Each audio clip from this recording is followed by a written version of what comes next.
agora. A Bíblia em um ano. Uma grande jornada pela história da salvação. Em nome do Pai, e do Filho e do Espírito Santo. Amém. Olá, eu sou o Padre Renan e agora você vai seguir viagem comigo pela história da salvação. Neste 7º episódio, faremos a leitura dos capítulos 14 a 15 de Gênesis, dos capítulos 3 a 4 de Jó e do capítulo 1 de Provérbios. Os textos são da tradução oficial da CNBB e a voz é de Ricardo Bipe.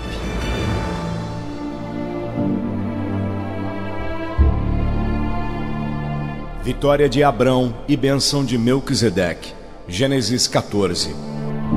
No tempo de Anrael, rei de Sanar, Arioque, rei de Alazar, Codorlaomor, rei de Alã, e Tadal, rei de Goim, estes reis moveram guerra contra Bara, rei de Sodoma, Bersa, rei de Gomorra, Senabe, rei de Adama, Semeber, rei de Seboim, e contra o rei de Bela, que é Segor. Estes últimos haviam feito coalizão, todos eles no vale de Cedim, que é o Mar Morto. Durante 12 anos haviam servido a Codorlaomor, mas no 13º ano rebelaram-se. No 14º ano, porém, chegou Codorlaomor com os reis aliados e derrotaram os Refaitas em Astarote, Carnaim, os Zuzitas em An, os Emitas na planície de Cariataim, os Urritas nos montes de Seir até Elfarã, junto ao deserto. Na volta chegaram em Emispate, que é Cádiz, e devastaram todo o território dos Amalecitas e dos amorreus que moravam em Rasa-Sontamar. Então os reis de Sodoma, de Gomorra, de Adama, de Seboim e de Bela, que é Segor, saíram contra eles. Puseram-se em ordem de batalha no vale de Cedim, contra Codorlaomor, rei de Elã, Tadal, rei de Goim, Anrael, rei de Senar, e Arioque, rei de Elazar. 4 reis contra 5. Ora, o vale de Cedim estava cheio de poços de betume. Os reis de Sodoma e Gomorra fugiram. Alguns caíram nos poços e os restantes fugiram para a montanha. Os soldados saquearam todos os bens e todos os mantimentos de Sodoma e Gomorra e se foram. Capturaram também Ló, filho do irmão de Abrão, com todos os seus bens e se foram, pois Ló morava em Sodoma. Alguém que escapara foi informar Abrão, o hebreu, que morava junto aos carvalhos do amorreu Mambré, irmão de Escol e de Aner, aliados de Abrão. Quando Abrão soube que seu parente fora preso, mobilizou 318 homens treinados, nascidos em sua casa, e perseguiu os reis até Dan. Abrão e seus homens se repartiram para os atacar de noite, e ele os derrotou e perseguiu até Roba, ao norte de Damasco. Ele trouxe de volta todos os bens e também seu parente Ló, com os bens, as mulheres e o povo.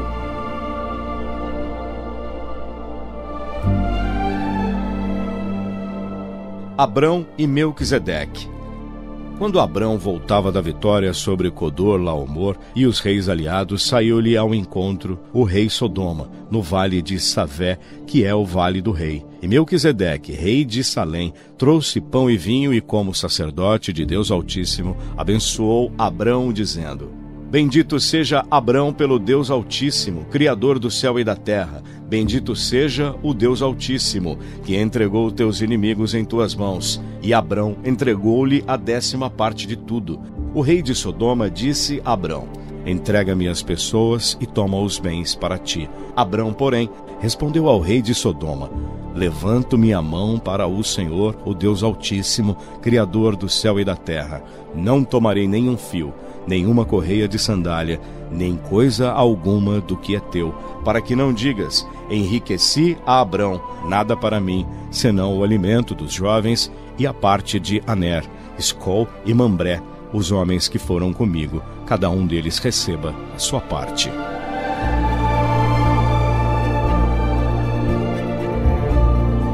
O rei de Salém, Melquisedeque, abençoa Abrão e lhe oferece pão e vinho como sacrifício. Aqui já podemos vislumbrar a Eucaristia. De fato, Jesus será descrito como tendo um sacerdócio segundo a ordem de Melquisedeque, porque não tem começo nem fim.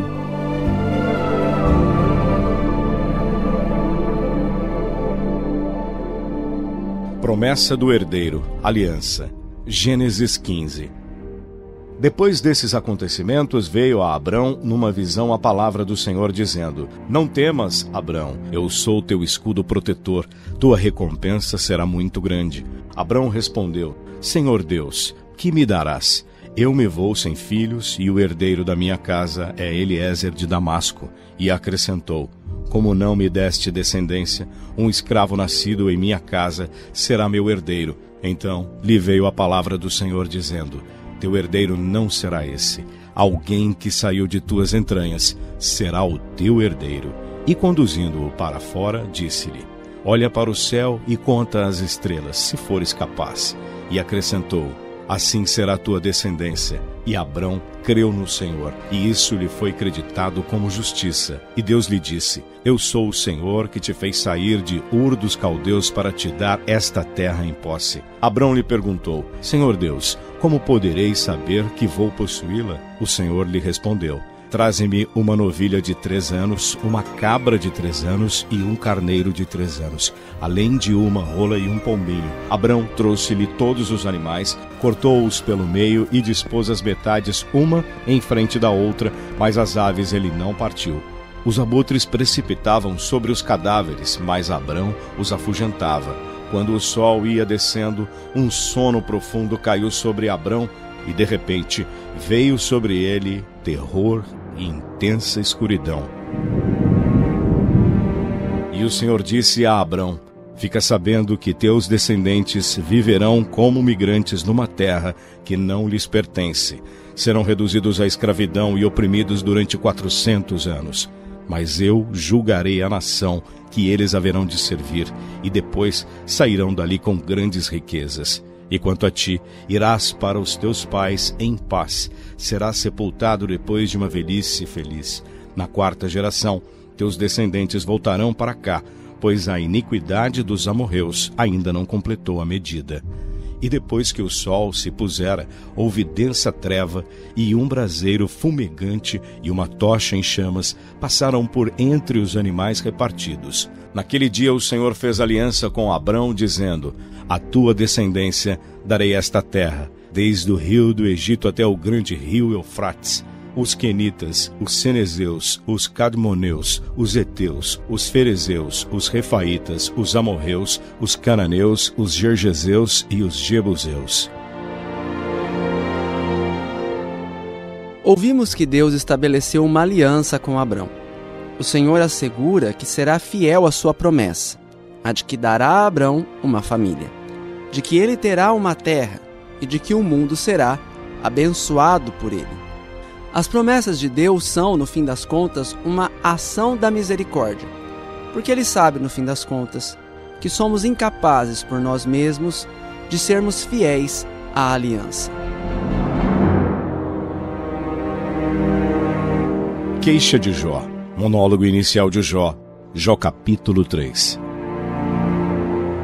Depois disso, Jó abriu a boca e amaldiçoou o seu dia, assim falou: Pereça o dia em que nasci, a noite em que anunciaram: nasceu um menino. Esse dia que se torne em trevas, Deus do alto não se lembre dele, e sobre ele não brilhe a luz. Que o obscureçam as trevas e a sombra da morte. Que o cubra uma nuvem escura e que seja envolvido pela amargura. Aquela noite que a domine a escuridão e não se conte entre os dias do ano, nem se enumere entre os meses. Que essa noite fique estéril e não seja digna de louvor. Que amaldiçoem os que amaldiçoam um dia, os que estão prontos para despertar Leviatã. Que se obscureçam as estrelas do seu crepúsculo.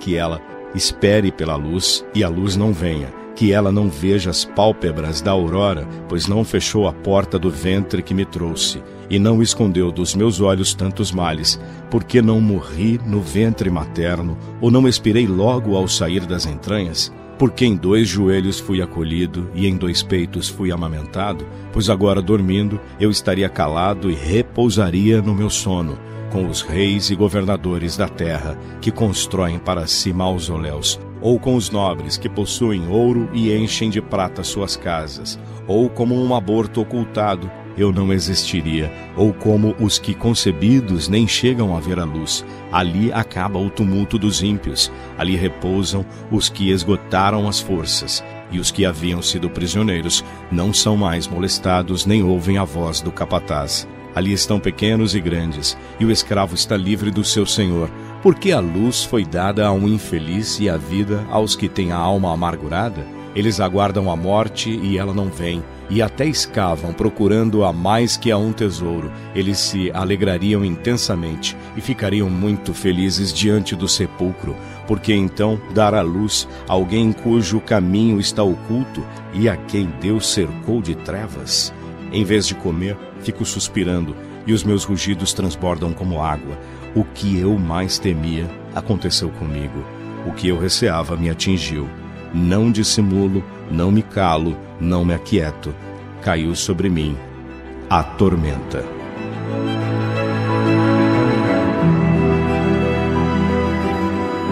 É intrigante pensar porque Deus permitiu ao diabo humilhar Jó. Mas Deus nunca é injusto. Ele sempre nos ama, mesmo no meio do sofrimento, mesmo quando não o entendemos. Jó é, na verdade, uma figura de Cristo, servo sofredor. Primeiro discurso de Elifaz, a impaciência de Jó é descabida. Jó capítulo 4. Tomando a palavra, disse Elifaz de Temã: se começarmos a falar, talvez leves a mal, mas quem poderia reprimir o que tenho a dizer? Foste o educador de muitos e revigoraste mãos enfraquecidas. Tuas palavras firmaram os que vacilam e deste força a joelhos inseguros. Agora veio sobre ti a desgraça e desfaleces. Feriu-te e te perturbas. Não era teu temor de Deus a tua confiança? E a tua esperança não era a perfeição da tua conduta? A justiça de Deus está fora de dúvida. Lembra-te, por favor, quem já pereceu inocente? Ou quando foram destruídos os que são retos? Ao contrário, tenho visto os que praticam a iniquidade, os que semeiam dores e as colhem. Esses perecem ao sopro de Deus e foram consumidos ao ímpeto de sua ira. Apesar do rugido do leão e o bramido da leoa, os dentes dos filhotes são quebrados. Perece o leão porque não há presa, e as crias da leoa se dispersam. Visão de Elifaz, com Deus não se discuta. Entretanto, uma palavra me foi trazida em segredo, e meu ouvido percebeu seu leve sussurro. Do horror da vida noturna, quando o sono domina as pessoas, assaltou-me o medo e o pavor, e tremi em todos os meus ossos. Um espírito passou diante de mim, arrepiando-me os pelos do corpo. Parou alguém cujo vulto não reconheci, uma visão diante de meus olhos, e ouvi uma voz, como de brisa leve. Poderia o ser humano ter razão em confronto com Deus? Ou seria a criatura mais pura que seu Criador? Pois até nos seus servos ele não pode confiar, e em seus próprios anjos encontra defeito. Quanto mais aqueles que moram em casas de barro, seu fundamento está no pó, eles se consomem como a traça. Entre a manhã e a tarde serão destroçados, e sem que ninguém perceba, perecerão para sempre. Acaso não se arrancou deles o seu apoio? Morrerão sem atingir a sabedoria. Na leitura dos versículos 8 a 19 do primeiro capítulo de Provérbios, temos como que uma resposta ao clamor de Jó, para não ceder à tentação dos pecadores na hora do sofrimento. Ouçamos.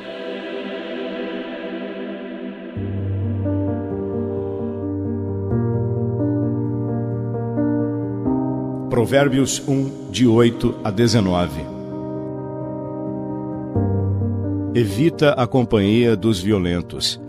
Aceita, filho, a disciplina de teu pai e não desprezes a instrução de tua mãe. Elas serão um formoso diadema na tua cabeça e colares no teu pescoço. Meu filho, se pecadores quiserem seduzir-te, não consintas. Se disserem, vem conosco à emboscada para matar, mesmo sem motivo, armemos ciladas contra o inocente. Como o Sheol, nós os engoliremos vivos inteiros, como os que descem à cova. Encontraremos toda sorte de riquezas magníficas e encheremos nossas casas com despojos. Lança tua sorte entre nós e compartilharemos a bolsa. Meu filho, não andes com eles, afasta os passos de teus atalhos, porque seus pés correm para o mal e se apressam para derramar sangue. É em vão, porém, que se estende a rede à vista dos pássaros. Eles armam ciladas contra si mesmos e tramam enganos contra suas próprias vidas. Tais são os atalhos de quem se volta para o roubo. Roubam a própria vida de quem o pratica.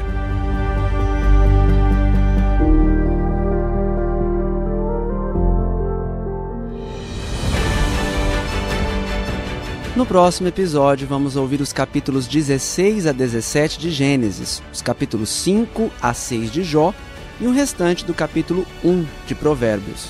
Até lá, Deus abençoe. Tchau. Você ouviu na Bom Jesus FM, a Bíblia em um ano. Uma produção adaptada do podcast Bible in a Year, do padre Mike Schmitz.